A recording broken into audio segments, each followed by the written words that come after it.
Assalamualaikum warahmatullahi wabarakatuh. Selamat berjumpa kembali teman-teman semuanya bersama saya Arif Nugroho Rahman di kelas Sistem Informasi Akuntansi ya.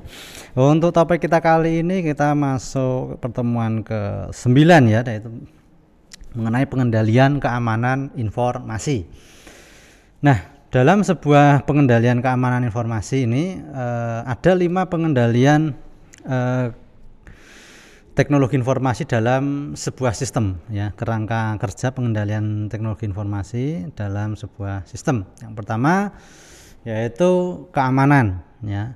Jadi keamanan di sini, kerangka kerja keamanan itu untuk apa? Membatasi akses baik fisik maupun non fisik atau logis ya terhadap sistem data yang dalamnya memang akan dibatasi untuk pengguna yang sah. Jadi itu kerangka kerja yang pertama, keamanan. Yang kedua ada kerahasiaan. Jadi prinsip kerangka kerja kerahasiaan di sini dia tidak akan memberikan izin atau tidak akan memberikan akses terhadap orang yang memang tidak sah, tidak sah dalam mengakses sebuah informasi organisasi yang sifatnya sensitif. Jadi yang organisasi yang sifatnya rahasia, sensitif itu tidak akan dibatasi dalam hal pengaksesannya terhadap oknum-oknum yang memang tidak punya hak atau yang tidak sah, seperti itu.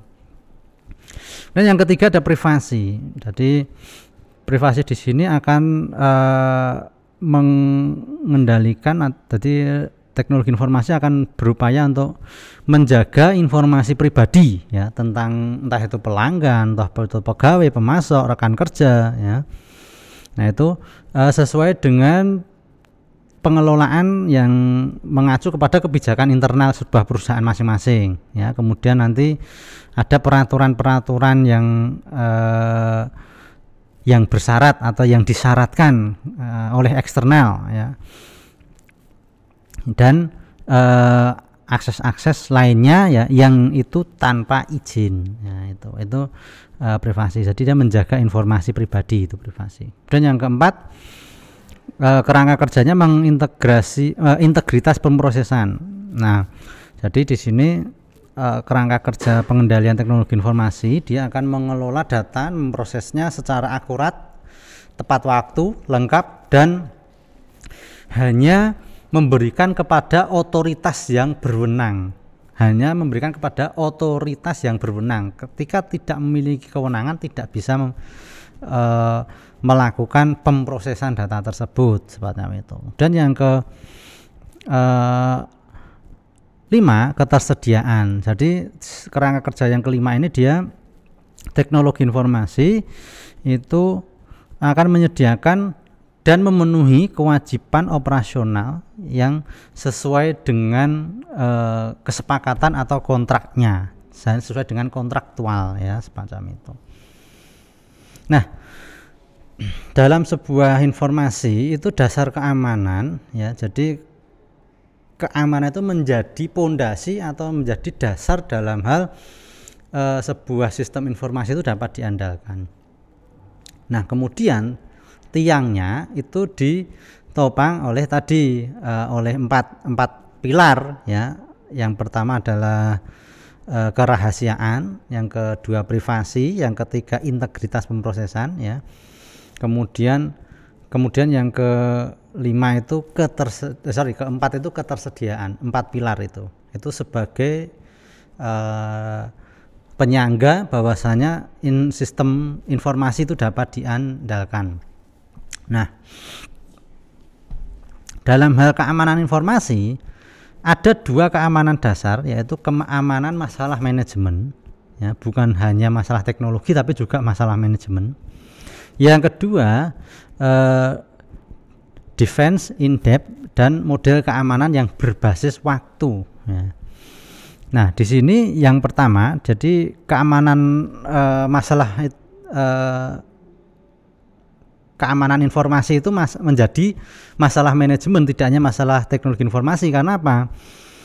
Di sini manajemen itu memiliki kontribusi juga terhadap pengamanan informasi, tidak bisa sembarangan ya. Jadi dia dalam mengambil kebijakan itu apabila ada oknum, misalnya ada oknum yang melakukan pelanggaran, dia harus memberikan sanksi ya, harus tegas memberikan sanksi bagi tindakan yang memang itu tidak patuh sesuai dengan aturannya. Nah, itu yang menjadi kontribusi manajemen dalam hal menjaga keamanan informasi. Ya, kemudian yang kedua ada defense in depth, itu menggunakan berbagai lapisan keamanan terkait pengendalian pengamanan sebuah informasi.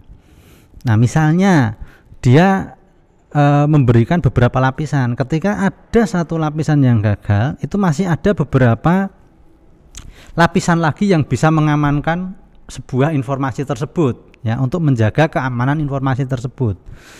Nah, defense in depth ini misalnya ketika kita mau memberikan informasi itu perlu menggunakan atau perlu meminta password. Nah, jadi harus dibuatkan password, kemudian dibuatkan user misalnya. Itu salah satu cara untuk mengamankan informasi ya, dasar untuk mengamankan informasi. Yang kedua terkait defense in depth tadi ya. Jadi dia berbasis waktu. Bisa untuk mengamankan informasi itu dengan menggunakan kuota ya. Kuotanya dibatasi untuk berapa pengakses, atau mungkin kuotanya dibatasi durasinya untuk berapa menit misalnya, nah seperti itu. Atau mungkin menggunakan token itu juga salah satu upaya menjaga keamanan informasi. Jadi hanya kapasitas tertentu yang bisa diakses misalnya. Nah itu. Nah, kemudian bagaimana sih prinsip kerja model keamanan berbasis waktu? Jadi model keamanan berbasis waktu ini memang dia merupakan pengguna kombinasi perlindungan secara preventif, detektif dan korektif ya. Jadi dia mengkombinasikan antara pengendalian preventif, detektif dan korektif. Tujuannya memang dia bisa untuk menjaga informasi dalam jangka waktu yang cukup lama. Nah, harapannya apa? Model keamanan berbasis waktu, ketika ada serangan ya, itu perusahaan akan mampu menanggulangi atau menyusun langkah-langkah untuk menanggulangi ketika ada serangan ya, menghadapi ketika ada serangan. Jadi langkah-langkah untuk menghadapi ketika ada serangan. Nah, jadi ketika ada serangan dia bisa menanggulangi sebelum informasi itu memang hilang atau mungkin rusak oleh serangan tersebut. Itu. Kemudian yang selanjutnya untuk menjaga informasi juga dengan kita harus tahu serangan itu apa saja yang ditargetkan. Kita harus memahami mengenai serangan itu sendiri ya. Karena ketika kita memahami serangan itu biasanya yang menjadi target apa saja, nanti kita akan bisa menentukan beberapa langkah untuk mengantisipasi pelaku tindakan kejahatan ya. Nah, biasanya pelaku tindakan kejahatan ya itu melakukan beberapa tindakan. Misalnya seperti yang pertama, melakukan pengintaian. Pengintaian di sini biasanya pelaku tindakan kejahatan itu akan melakukan pengumpulan pengintaian di sini sifatnya proses tahap awal biasanya. Itu untuk apa? Mengumpulkan data informasi. Kemudian untuk memperoleh informasi mengenai tata ruang, layout, fisiknya. Mempelajari tingkat keamanannya. Kemudian metode dan tekniknya. Terus kemudian ketika sudah melakukan pengintaian, tujuannya memang untuk mencari kelemahan dari objek yang akan diserang, akan disasar. Kemudian yang kedua, bisa jadi tindakan kejahatan itu dengan mengupayakan rekayasa sosial. Nah, ini sekarang sudah banyak tindakan-tindakan yang melibatkan rekayasa sosial ya. Nah, ini pelaku mengupayakan dengan cara mengelabui melalui informasi-informasi yang didapat, ya. Bisa melalui SMS, melalui WhatsApp, atau mungkin email juga bisa, ya. Nah itu, ini memang rekayasa sosial ini ya salah satu sih sebetulnya, dia itu upaya kejahatan tapi melibatkan beberapa tingkat kreativitas yang tinggi atau tingkat kecerdasan yang tinggi sebetulnya. Imajinasinya cukup luar biasa. Nah ini biasanya tadi sudah saya singgung, mengupayakan tingkat tindak kejahatan dengan rekayasa sosial itu bisa melalui telepon, WA, email, atau media sosial dan lain sebagainya. Banyak, ini kasusnya sudah banyak seperti ini, ya.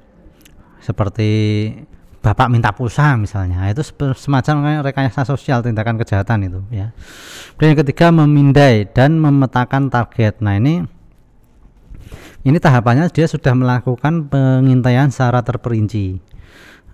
Kemudian untuk mencari titik-titik potensial untuk melakukan kejahatan tapi dengan cara jarak jauh. Nah, dia model kerjanya menggunakan perangkat atau alat yang memang secara otomatis, ya, untuk mengidentifikasi komputer yang memang dapat dikendalikan dari jarak jauh, ya, untuk membajak sosial media, membajak username, membajak aplikasi dan seterusnya. Nah ini memindai dan memetakan target. Yang keempat, penelitian. Orang akan melakukan kejahatan itu kadang bisa tahapannya juga melakukan penelitian terlebih dahulu. Jadi dia melakukan riset untuk mendeteksi, ya, untuk memanfaatkan kelemahan-kelemahan dalam program pengamanan yang menjadi objek target tersebut, ya. Baru yang kelima, mengeksekusi serangan. Dia melakukan serangan, melakukan melakukan serangan secara langsung, ya, melalui sebuah sistem informasi yang sudah ditargetkan tadi. Dan yang keenam, menutupi jejak. Nah, setelah memasuki sebuah sistem yang sudah tidak diotorisasi misalnya, dan itu secara ilegal, dia berupaya untuk menutupi jejak-jejak ketika dia sudah masuk ke dalam sebuah sistem tersebut, atau sudah membaca sebuah informasi, atau mungkin sudah mengambil data misalnya. Nah itu. Nah untuk itu, ketika terjadi hal-hal seperti itu, memang perusahaan perlu melakukan pengendalian. Yang pertama, pengendalian preventif tadi, ya, menciptakan budaya sadar keamanan, ya.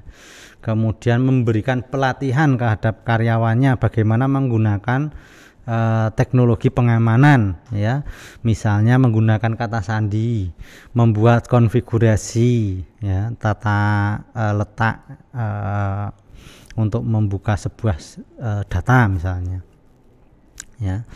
Apabila mendapatkan nomor telepon yang tidak dikenal, itu bagaimana untuk menanggapinya, ya, seperti itu. Kemudian pengendalian akses kepada pengguna, hanya membatasi bagi khusus pengguna, selain pengguna tidak boleh mengakses sebuah informasi yang sifatnya itu memang hanya diberikan kepada otoritas tertentu.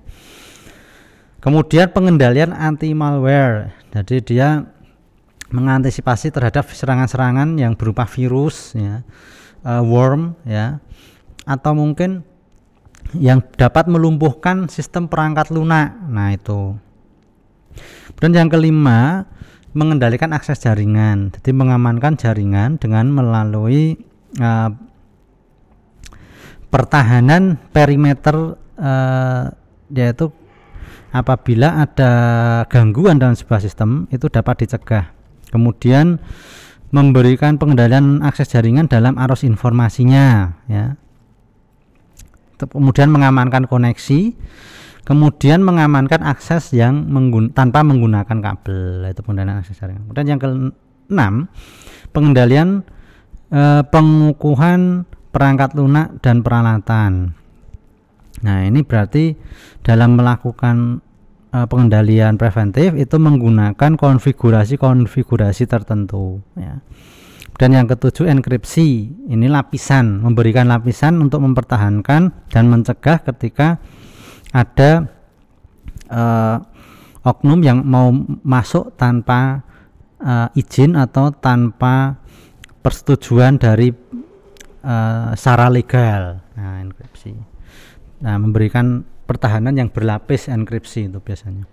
Dan yang ke-8 ada keamanan fisik, mengendalikan akses fisik terhadap sumber daya informasi.